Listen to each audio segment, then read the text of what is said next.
ملكت أيمانكم إن الله لا يحب من كان مختالا فخورا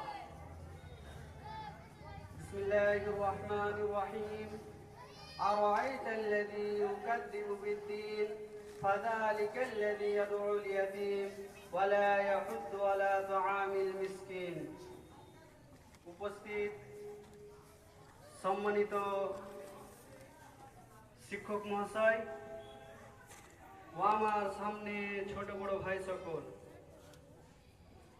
আপনাদের সম্মুখে আমি দুটি আয়াত পেশ করেছি। এই আয়াতকে সামনে রেখে আমার বক্তব্য শেষ করব ইনশাআল্লাহ।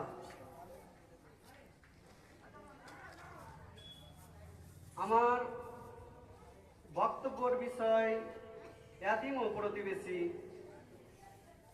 ইয়াতিম ছোট বাচ্চার যখন বাবা মা মারা যায় সেই ছোট্ট বাচ্চাকে ইয়াতিম বলা হয়। সে বাচ্চাটা যখন ধীরে ধীরে বড় হয়ে তার বয়স হয়ে যায় তখন আর তাকে ইয়াতিম বলা হয় না। আর ইয়াতিম বলা হয় সেই বাচ্চাকে যে বাচ্চার বাবা মারা যায়। যদি সে বাচ্চার বাবা থাকে, যদি মা মারা যায় তাহলে তাকে ইয়াতিম বলা হয় না। আর প্রতিবেশী হচ্ছে আমাদের বাড়ির আশেপাশে যেগুলো বাড়িঘর রয়েছে সেইগুলো আমাদের প্রতিবেশী।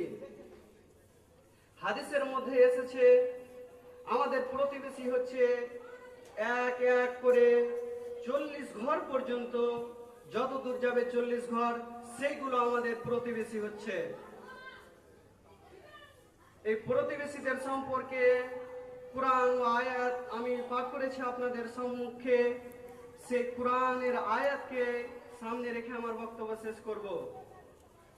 প্রতিবেশী আত্মীয় হোক অথবা অনাত্মীয়, মুসলিম হোক অথবা অমুসলিম, যে কোনো অবস্থায় সাধ্য অনুযায়ী তাদের সহযোগিতা করা ও তাদের খবর নেওয়া জরুরি।